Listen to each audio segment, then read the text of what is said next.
There we go. We're reading out of Dr. Jeremiah, the answer book, and we're on page 67. No, that's not right. I think it's 65. Yeah, 65. Okay, it's because I remember because it's a short one. And this one today is about what events will take place in heaven after the rapture. So what takes place in heaven after the rapture? It's a short paragraph. After the rapture, we will come before the judgment seat of Christ one by one. That's in 2 Corinthians 5:10. The judgment seat is not about whether we will enter heaven. We're already there. It will be a time to give an account of the works we have done on earth, and we will be revealed accordingly. We'll be assigned places of authority in the coming millennium based on our faithfulness to God when we were here on earth, as well as the influence we left behind. So that's what people call the Bema seat, when there's going to be that time of award. And it's the idea that we're not being judged like, we're already in heaven when that happens, So what's happening is they're deciding what awards are given for the different things that you did during your life. And so it's kind of a recognition of what was done during your life. Kind of interesting. So today we're in Joshua chapter 11. We're going to get all the way through 22 because it's a lot of land description. If you look at it, you're going to see I have it on my screen too, but we're just going to move through some of the land descriptions. I'd like for you, I was thinking when we did the lesson this morning, I should have prompted ahead of time. Be thinking about, and make a note for yourself if you think of it, what is it that we learned from this? Because before we've had each time some pretty clear what we learned from it, but this one's going to take a little more thought. You're going to need to think a little more as we read this. What does it teach us for today? Because there are some good lessons here for us today. So be thinking about that. We're in Joshua chapter 11. We studied last week that Joshua had finished the 5 Amorite kings. The Gibeonites had tricked Joshua. Remember that? Mm-hmm. Remember the sun and moon stopped and God killed a bunch of people with hail. Next time, now we're going to see the conquering of the rest of the land of Canaan. It'll take about 300 more years to fully conquer the land. When David comes along, that's when it gets fully fleshed out. So right now it's a start.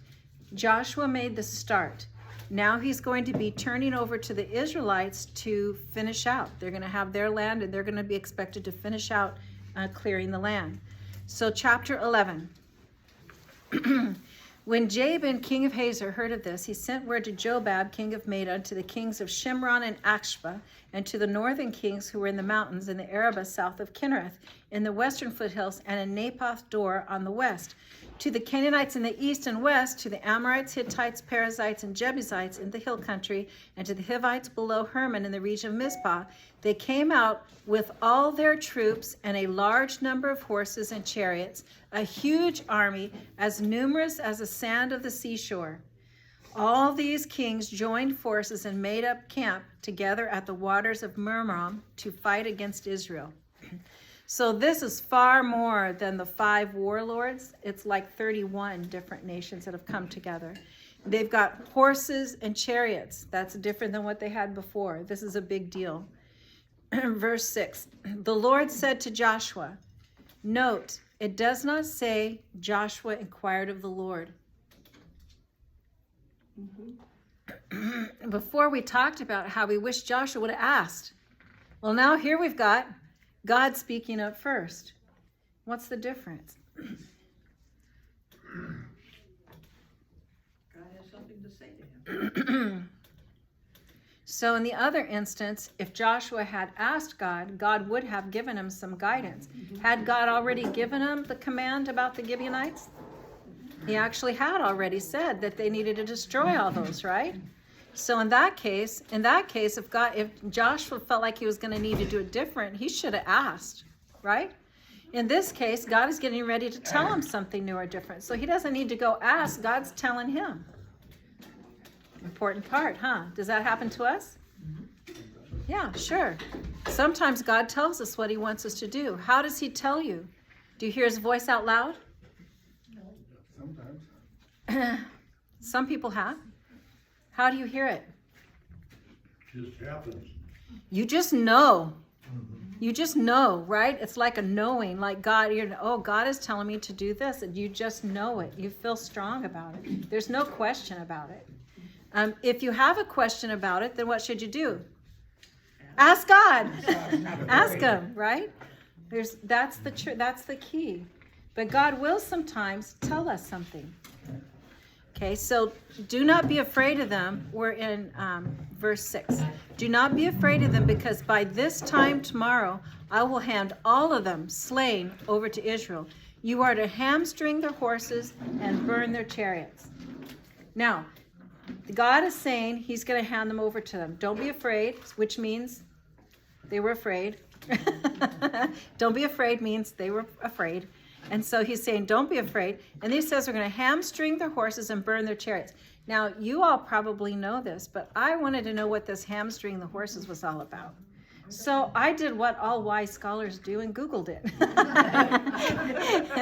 So what I'm going to tell you has about as much credibility as Google has, okay? Because that's where I got it from. When they hamstring them, they damage the hamstring. They cut the leg in a way that damages the muscle. Now, I've said, if you're going to hamstring the horse, why don't you just kill it? Why would you hamstring and not kill? Because they will heal. A hamstringed horse will heal up enough to do farm labor. They'll never be a racing horse or a horse that could go long distances they can reproduce. They do live. Hamstrung horse can live. It's just they're not good for fighting or that kind of thing. They're good for plowing and doing farm labor and reproducing. So when it says to hamstring the horse, it's not saying that they actually kill the horse. The horse is still going to be useful, but not for war. I thought that was kind of interesting. And it has as much authority as Google has. So. No, it's good. Silly question. How many legs do they do that through? All of them? I don't know. I would think you only needed one. Well, To kill his tendon, they cut. I think one, because that's all you need. One is a plenty. Yes, it is. They're hobbled up with one. yeah, okay. And that's kind of the point, because otherwise you just kill the horse. If why hobble it? If you're just trying to destroy the horse, you could just kill the horse. But this was specific to hamstring the horse and burn the chariots. What good is a chariot? Well, it has to have a horse. Yeah, it has to have a horse, and the chariot is for war, right? So you're not going to save a chariot for touring around the local community, right? It's a war vehicle, so they got rid of that. So instead of talking about all the different cities and stuff, I show you a map. Down here you have up here you have the Sea of Galilee. You can see the Jordan River coming down to the Dead Sea. You can see where Jerusalem and Jericho was. Remember, they were down in this area, and Jericho, they had gone up to Ai, and then they had come down here and cleared these lands down here. That's what they just did with those 5 kings. So now this that they're talking about is up here around the Sea of Galilee. That's where all these are. And this is where the waters of Merom are, up on this northern part. So it's the northern part of the land that they're talking about. Here is a picture. Back up here I showed you this. The waters of Merom, which is up here, up above. Mount Hermon is up here, so it's coming down from Mount Hermon. But before it goes into the Sea of Galilee, it goes into these waters of Merom, which is called Lake Hula. It's now a part of the Hula Valley Nature Reserve. It's 19 miles north of the Sea of Galilee. But when Israel became a nation, they drained it. It was a swampy area, and it would flood often. When Israel became a nation, they drained the swamp and planted cotton there. It was a good place for cotton once the swamp was drained. It also is known for, it has underground gas. And so sometimes the gas shoots up out of it. So at night you might see a shooting stream of gas come up through the lake. It's kind of an unusual thing. but that they grow cotton there now. Verse 7. Still, I think so. Well, it was the nation of Israel, so 1948 is when they turned it to fields, but I don't know if they're still growing cotton. Verse 7. So Joshua and his whole army came out against them suddenly at the waters of Merom and attacked them. And the Lord gave them into the hand of Israel. They defeated them and pursued them all the way to the greater Sidon, to Mizproth Maim, and to the valley of Mizpah on the east, until no survivors were left. Joshua did to them as the Lord had directed. He hamstrung their horses and burned their chariots. So that greater Sidon is Lebanon today. Once again, Joshua and the Israelites cut through the Galilean warlords like a hot knife through butter, and they left no survivors. And then we talked about the hamstringing. Verse 10. At that time, Joshua turned back and captured Hazor and put its king to the sword. Hazor had been the head of all these kingdoms. Everyone in it they put to the sword. They totally destroyed them, not sparing anyone that breathed. And he burned Hazor itself. Notice, we have not heard that they were supposed to burn anything to the ground. It's only been mentioned twice. They were supposed to they took the cities and they were supposed to destroy them, but it doesn't say burn them to the ground. So this was unusual that Hazor was one of the two that were burned. Verse 12. Joshua took all these royal cities and their kings and put them to the sword. He totally destroyed them as Moses, the servant of the Lord, had commanded. Yet Israel did not burn any of the cities built on their mounds except Hazor, which Joshua burned. The Israelites carried off for themselves all the plunder and livestock of these cities, but all the people they put to the sword until they completely destroyed them, not sparing anyone that breathed. As the Lord commanded his servant Moses, so Moses commanded Joshua, and Joshua did it. He left nothing undone of all that the Lord God had commanded Moses. Now next week, we're going to focus again on this consecrated to God, dedicated to God, this total destruction thing that we've been seeing. We've been talking about it for a while. We're going to talk about it some more next time. But remember, God told Joshua, you are to consecrate these to me by totally destroying them. In their mind, the way they're thinking of it is, if he kills that person's in God's hands. Do you see what I mean? It's consecrated to God. You're going to give them over to me. Because some of those people might have been good people.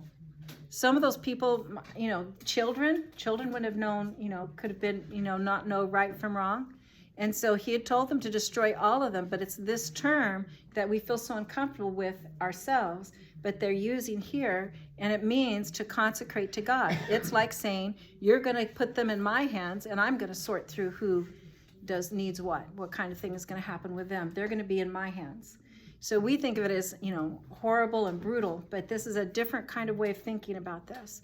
We're going to talk more about that next week. So here's Hazor. Now Hazor, remember we saw all those cities that were up here in this area, and Hazor is up here at the top. And Harold, the Hazor is like Megiddo in that they were on the Via Maris, and because they were narrow points of crossing, there weren't a lot of other places to go to get through the hills and land features that were there. They both were kind of narrow points of travel. So when you went on the Via Maris, which was the big trade route, Hazor was at a narrow point that was like a cut point. You really couldn't go anywhere except on that road. Same thing at Megiddo. Megiddo is up on a hill. Hazor is up on a hill. They overlooked the Via Maris, and it was a key place for controlling the trade route. So that made it even more important that Joshua take care of Hazor, because it's a major city that controls the trade route. If he had left anything there and it got rebuilt by anybody else, then whoever else was there is going to control that region just because of their position.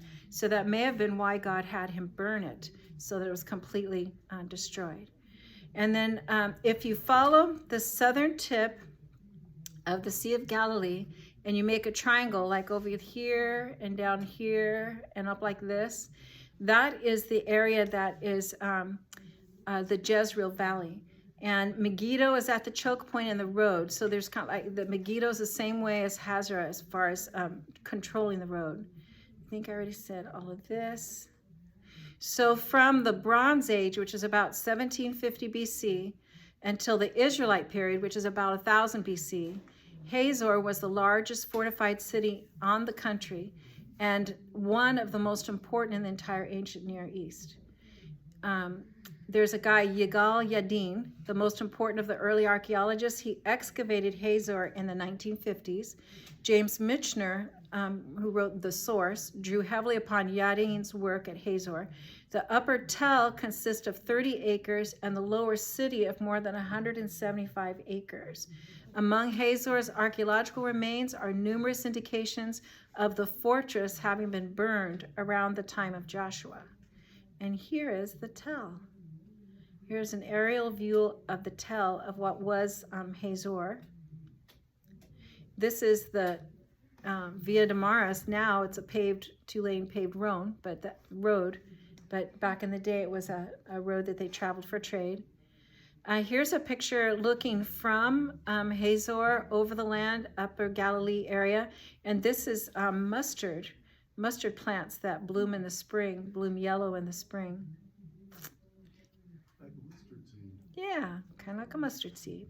This is the dig, and the stairs going through the dig lead you through the different layers of the archaeological remains, and they have identified the layer that was burnt at that time. It syncs with what they know about the city.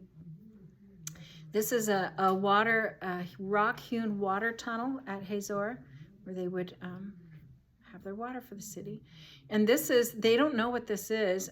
There's this place at Hazor, and it has these pillars that are still standing, and they don't know what that was, if it was a castle or what, they don't know what that was from, but there's still pillars standing there, even to this day.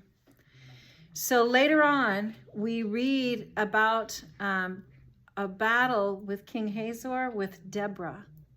And at that time, when Deborah attacks Hazor, king of Hazor, they have 900 chariots. So it was a city that got rebuilt and was used, an ancient city that got rebuilt. So when we read about Deborah later on, we'll see this will be the same place. Okay, real place, real people doing what God really told them to do, not imaginary fake stories. These are not stories, okay? Verse 16. So Joshua took this entire land, the hill country, all the Negev, the whole region of Goshen, the western foothills, the Arabah, and the mountains of Israel, with their foothills from Mount Halak, which rises towards Seir, blah, blah, blah, blah, blah, blah. Verse 20.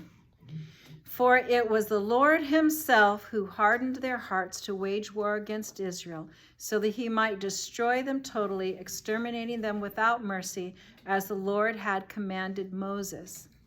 This was God's work, not their work. This was not the children of Israel doing this. God is doing this, and he owns it. He's taking ownership of it. They were fighting against him, and that's how God views it. They were fighting against him. These at one time would have been godly people. They have the same heritage from the past. They came from the same genealogy, right? But they've gone the way of other gods, and this was God's judgment. And in verse 20, God owns it. This is about me doing this. This isn't about the great warrior Joshua. This isn't about how the children of Israel are so noble and going to take the land. God is saying, this is mine. I did this myself. Their hearts were hardened against me. So the only ones that Joshua didn't take care of were the tricky ones, Gibeonites. Yes, Gibeonites. Verse 21, at that time, Joshua went and destroyed the Anakites. Who are the Anakites? Giants. The giants, remember back in the day when they went into the land? Joshua was one of those guys that went into the land, and they said that the Anakites are there. Ooh, because they were the giants. It says, at that time Joshua went and destroyed the Anakites from the hill country, from Hebron, Debir, and Anab, from all the hill country of Judah, and from all the hill country of Israel. Joshua totally destroyed them and their towns. No Anakites were left in Israelite territory. Only in Gaza, Gath, and Ashdod did any survive. So there were some surviving in those areas, but they at that time weren't part of the territory until we see what happens next. So that's the race of giants. If you want to read more about them, they're considered to be descended from the Nephilim, which is in Genesis 6:4. And Goliath Gaza, Gath, and Ashdod, where a few still survived. Goliath seems to have been one of those few that survived, and he was one of 4 big ugly sons, or brother. They're not really sure. There were 4 of them of the size of Goliath, and some say that's why Joshua took 5 stones, one for Goliath and one for his brother, each of his brothers. That's just a rumor. That's not something we know, but it's interesting, the number.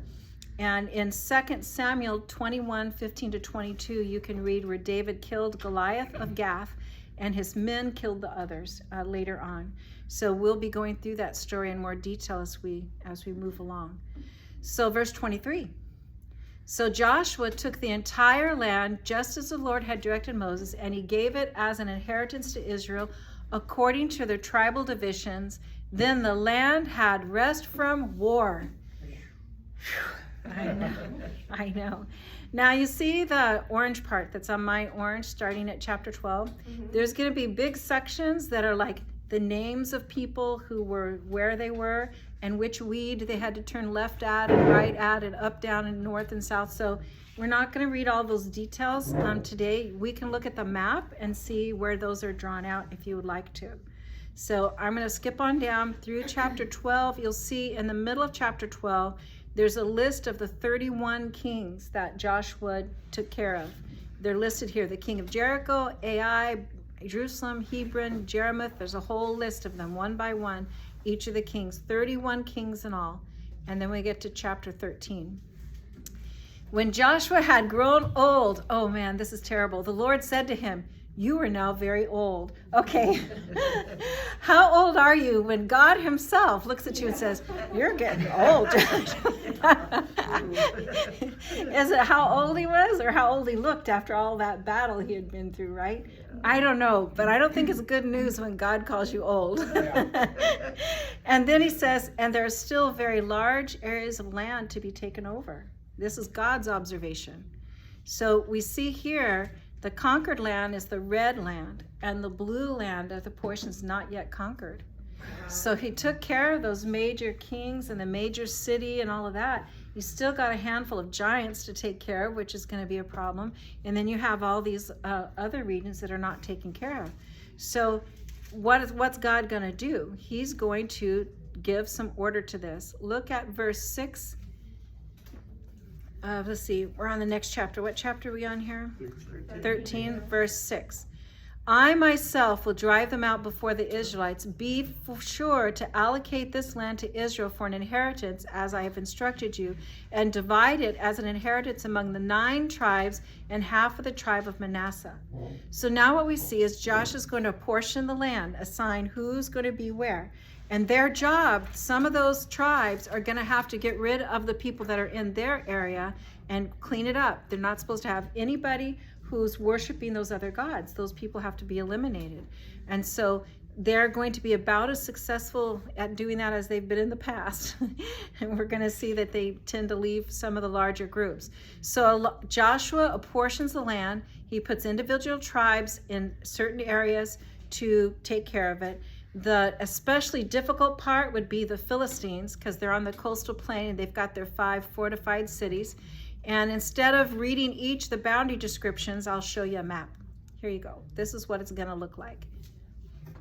In the end, this is what the land of Israel looks like. And if you want to use this map, if anybody wants to take this with you, you're welcome to.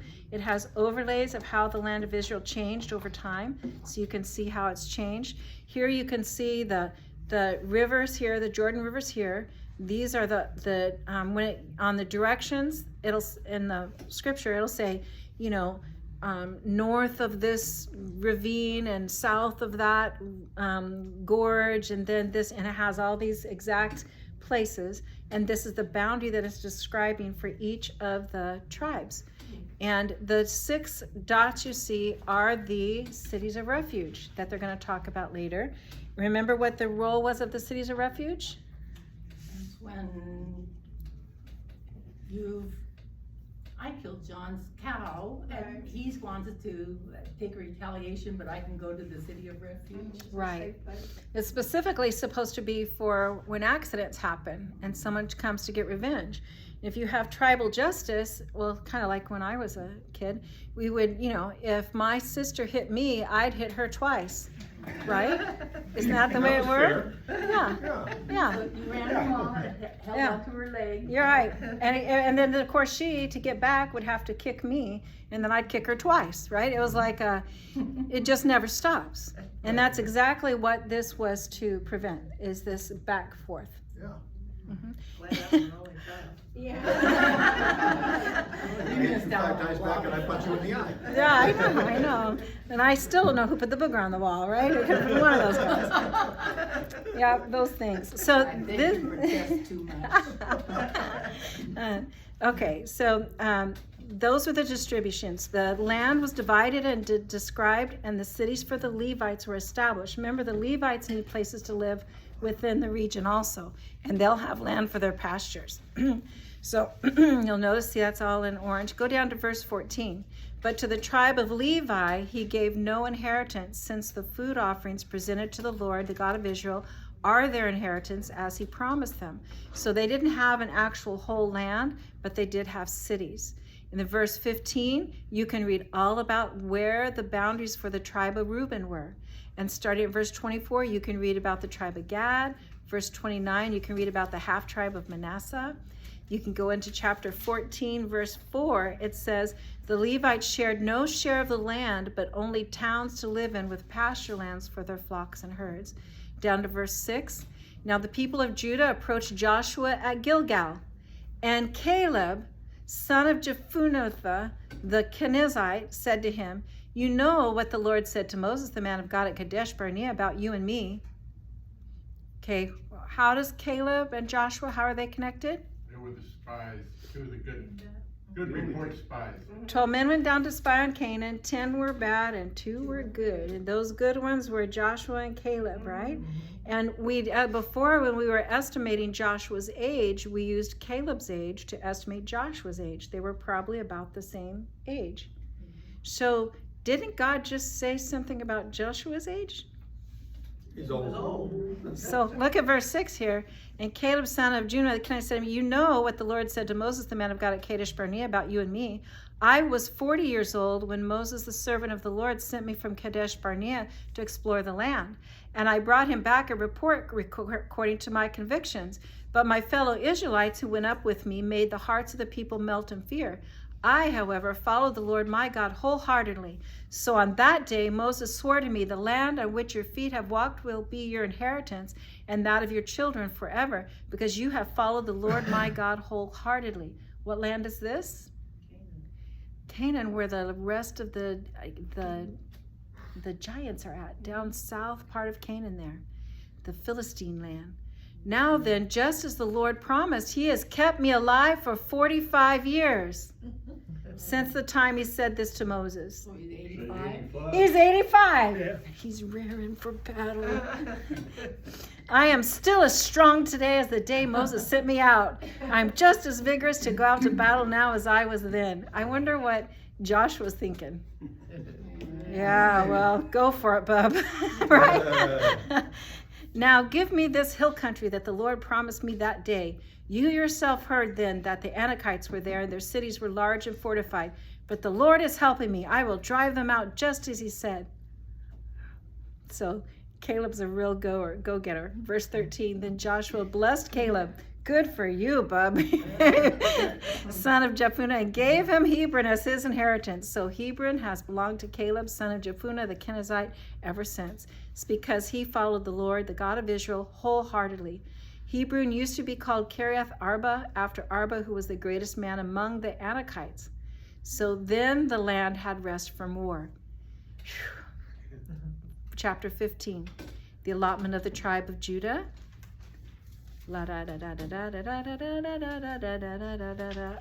Verse 63. That was fast. Yep. Yeah. I'm a fast reader. Judah could not dislodge the Jebusites who were living in Jerusalem. To this day, the Jebusites live there with the people of Judah. Keep that in mind. Chapter 16, the allotment to Joseph. Yada, yada, yada. Verse 10.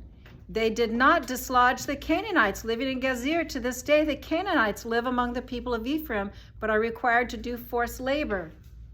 Oh, well, we won't get rid of them. We'll just do like we did with those other ones and just have them work for us. When this scripture says to this day, what's the reference point? That's a big debate. They're not sure. Most scholars believe that Joshua, Judges, and Ruth were written at the same time. So they think it was shortly after this. So it's hard to tell. Okay. So chapter 17. This was the allotment for the tribe of Manasseh and Joseph's firstborn. Go to verse 12. Yet the Manassites were not able to occupy these towns, for the Canaanites were determined to live in that region. However, when the Israelites grew stronger, they subjected the Canaanites to forced labor, but it did not drive them out completely. Verse 14, the people of Joseph said to Joshua, why have you given us only one allotment and one portion for an inheritance? We're a numerous people, and the Lord has blessed us abundantly. If you are so numerous, Joshua answered, and if the hill country of Ephraim is too small for you, go up into the forest and clear land for yourselves there in the land of the Perizzites and the Rephaites. The people of Joseph replied, the hill country is not enough for us, and all the Canaanites who live in the plain have chariots fitted with iron. But those in Beth Shean, its settlements, and those in the valleys of Jezreel. But Joshua said to the tribes of Joseph, to Ephraim and Manasseh, you are numerous and very powerful. You will have not only one allotment, but the forested hill country as well. Clear it, and its farthest limits will be yours. Through the Canaanites, though the Canaanites have chariots fitted with iron, and though they are strong, you can drive them out. Chapter 18. So the whole assembly of the Israelites gathered at Shiloh and set up the tent of meeting. The country was brought under their control, but there were still 7 Israelite tribes who had not yet received their inheritance. So I'm just going to basically summarize this part here. So Joshua tells the Israelites, how long are you going to wait to take possession of the land? You should have possessed the land already. And so he begins dividing up the last of the tribes. He tells Benjamin the land they were supposed to take in verse 11. If we go on down to chapter 19, he goes to Simeon. They cast lots, they divide up the land, and they cast lots for which tribe gets it. So Simeon got the next piece. The third lot was for Zebulun, according to his clans. Verse 17, the fourth lot was Issachar. And verse 24, the fifth lot was to the tribe of Asher. And then verse 32, the sixth lot came out for Naphtali. And now chapter 20. Then the Lord said to Joshua, tell the Israelites to designate the cities of refuge. We talked before about the cities of refuge. So this is just saying the whole thing we know about the cities of refuge, that they can go there in case they're accused of something, and then the Levites will hold court and judge what the truth is and what will happen to the person. So those were all set apart. In verse 7, chapter 21.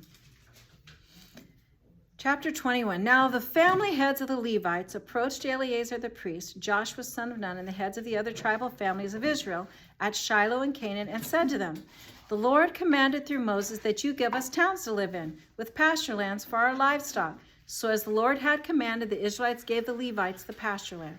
So this is talking about their descendants, and you can look at a map and see the 48 Levitical cities that were established throughout the land. There were 48 of them. And if you want to know the boundaries, you can read all the way through, all the way, keep going. All of this will tell you the boundaries for the Levitical towns, in case you needed to know that, Carol, just in case. But you could read verse 41 that says, oh, and there's a map in the back of your Bible there. The towns of the Levites in the territory held by the Israelites were 48 in all, together with their pasture lands. Each of the towns had pasture lands.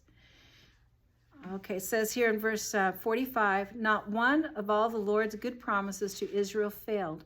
Every one was fulfilled. Were all the commands given to the Israelites followed? No. Chapter 22.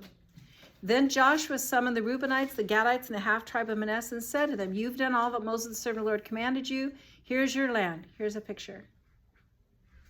He divided up their land. Notice there's a river between each one. Manasseh's at the top. That's the half-tribe of Manasseh. Gad is here, and then the tribe of Reuben. Then Joshua blessed them and sent them away to go do their thing in their land.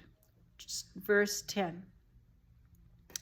When they came to Gilead, near the Jordan in the land of Canaan, the Reubenites, the Gadites, and the half-tribe of Manasseh built an imposing altar there by the Jordan. And when the Israelites heard that they had built the altar on the border of Canaan at Geliloth, near the Jordan on the Israelite side, the whole assembly of Israel gathered at Shiloh to go to war against them. Why are they going to go to war against them? They thought they were gonna worship in the wrong area. So the Israelites sent Phinehas, son of Eleazar, the priest, to the land of Gilead, to Reuben, Gad, and the half-tribe of Manasseh. With him they sent 10 of the chief men, one from each of the tribes of Israel, each the head of a family division among the Israelite clan. When they went to Gilead, to Reuben, Gad, and the half-tribe of Manasseh, they said to them, the whole assembly of the Lord says, how could you break faith with the God of Israel like this? How could you turn away from the Lord and build yourselves an altar in rebellion against him now? Now, wait a minute. Didn't all of these people we just read about that they didn't take out the people they were supposed to in their land? Have they been making little exceptions here and there? That was different. Yeah, that's different. They are being very holier than thou in this thing. What's this idea? Verse 17. Was not the sin of Peor enough for us? Up to this very day, we have not cleansed ourselves from that sin, even though plague fell on the community of the Lord. And are you now turning away from the Lord? If you rebel against the Lord today, tomorrow, he will be angry with all of us. But if the land you possess is defiled, come over to the Lord's land. In other words, if you don't like it over there, come over here. Verse 20. When Achan, son of Zerah, was unfaithfully regarded the devoted things, did not wrath come on the whole community of Israel? He was not the only one who died for the sin. Remember when that happened? Verse 21. Then Reuben, Gad, and the half-tribe of Manasseh replied to the heads of the clans of Israel, the mighty one, God the Lord. The mighty one, God the Lord, he knows. And let Israel know. If this has been in rebellion or disobedience to the Lord, do not spare us this day. If we have built our own altar to turn away from the Lord, to offer burnt offerings and grain offerings, or to sacrifice fellowship offerings on it, may the Lord himself call us to account. No, we did it for fear that someday your descendants might say to ours, what do you have to do with the Lord, the God of Israel? The Lord has made the Jordan a boundary between us and you. You Reubenites and Gadites, you have no share in the Lord. So your descendants might cause ours to stop fearing the Lord. That is why we said, let us get ready and build an altar, but not for burnt offerings or sacrifices. On the contrary, it is to be a witness between us and you and the generations that follow, that we will worship the Lord at his sanctuary with our burnt offerings, sacrifices, and fellowship offerings. Then in the future, your descendants will not be able to say to ours, you have no share in the Lord. And we said, if they ever say this to us or to our descendants, we will answer, look at the replica of the Lord's altar, which our ancestors built, not for burnt offerings and sacrifices, but as a witness between us and you. Far be it from us to rebel against the Lord. Yeah, I put, Having read ahead, I don't think rebellion is too far off. And turn away from him today by building an altar for burnt offerings, grain offerings, and sacrifices, other than the altar of the Lord our God that stands before this tabernacle. When Phinehas the priest and the leaders of the community heard this, they said, okay, but if you have not been unfaithful to the Lord in this matter, now you have rescued the Israelites from the Lord's hand. So they were happy. Verse 33, they were glad to hear the report and praised God, and they talked no more about going to war against them to devastate the country where the Reubenites and the Gadites lived. So they had enough fire to go kill their own brothers, but they didn't have enough fire to get rid of the enemy in their own land, right? That just seems so hypocritical to me, does it to you? Mm-hmm. Just like us. Mm-hmm. We just do that kind of thing, don't we? So next time we're going to talk about Joshua's farewell address, and we're also going to talk more about being under the ban. So I have a question for you. What did we learn today? Don't be too holier than thou. Yeah, exactly. Caleb's an old man, he's ready to go out and fight. Yeah, I'm ready to go. I don't think I'd want to arm wrestle with him. No, I wouldn't either. Last time we really focused on asking God. And listen. And listening to what he says. What did we see this time? God telling them. God told them, and then did they do it? No, he didn't promised a partial and have, he promised the whole promised land, not a partial, and they didn't do it. They made their exceptions, right? Now, that's not like us, is it? Sometimes God tells us what he wants for us to do, and we almost do it exactly the way he said. Just almost. We make little exceptions. Well, this little thing won't matter. This little thing won't matter, right? Even though we know that's what God told us to do. Now, when we talked about how Joshua should have asked, when should these people have asked?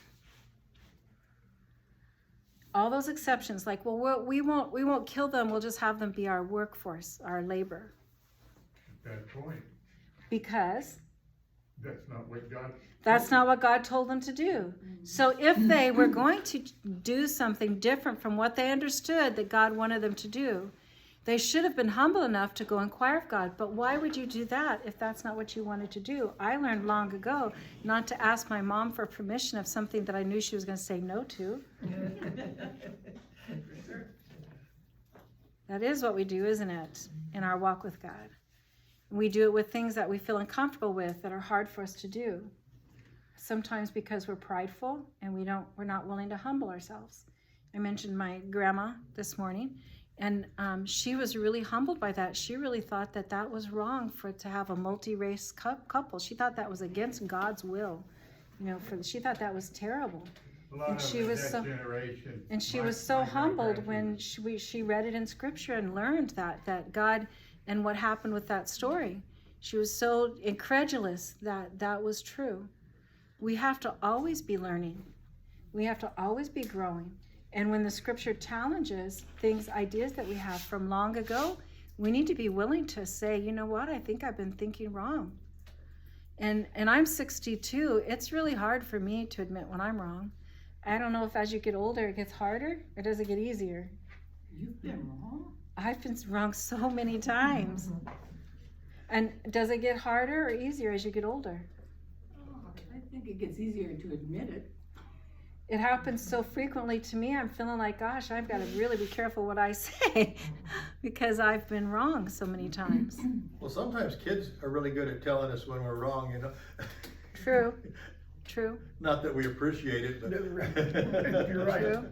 Yeah. Or sometimes, they might not have gone to God because they didn't want to know what the answer was. They might have known, but not tired of the fight. It's like, it's easier to take the path of least resistance. Which is what we also do. Yeah. Don't ask what you don't want to know. Yeah. We talked before about going to God and about how Joshua did not go to God when those Gibeonites came and tricked him. And if he had stopped, we kept saying, stop, ask God. That could have been averted, right? There's that kind of thing. But then there's this kind of thing. Anytime you're going to do something that's not what you know that God has told you to do, absolutely stop and talk to God about it then. And then how do you know? Because I don't know, I haven't talked to very many people who actually hear God talk to them out loud. How do you know, like if I ask God about something and then I get no sound and no like conviction of my inner self, then what does that mean? Well, you have to wait for the answer. Wait, are you kidding? I gotta wait like all night and the next day maybe? Spend more time in the Scripture and pray more. We need to wait on the Lord because we often just decide for ourselves, well, he didn't answer me, I'm not sure what to do, so I'm just going to go ahead and do what I want to do, right? We And live that's, in a land of, I want it right now. yeah. That's not how it works. Now, Caleb was saying, I want that land down there. I can take it. I'm ready to go do it. This is the land I want. This is the land we spied out, and I want it back. So did he just go take it? No, he talked to Joshua about it and said, hey, ask God, inquire of the Lord. Can I do this be my portion? Because I'd like to. Do you see the difference? So we, as Christians, we have to do both. One is we've got to learn to ask. And second, don't just do it because we asked and haven't received the answer yet. And I think it don't hurt to ask the second time, Or 3 or 4 or 5 times. cause of what, Gideon, Mhm. so many times, don't be mad, Lord, there's one more question. one Keep more asking. Ask the same question if you want to. But the point is, don't act on it until you've gotten the answer. Because God often, for me, what I've experienced is that God uses my life to teach me. You know, he uses what's happening in my life to teach me. So we were talking about asking God for what you want. I got really frustrated this last week, and I told God about it. And this city official and that permit that we needed and the state fire marshal and blah, blah, blah, blah, blah, blah. And all these have to come together or else we're not going to be able to get in there before the end of the school year. And I was really upset about it. And I talked to God about it, and then I just let it be. I didn't know anything else to do for it. I just had to wait. Government officials can be so stupid. The next day, I had no email. I had no email or response from any of those officials I need to hear back from. So I'm going to stop this now. So-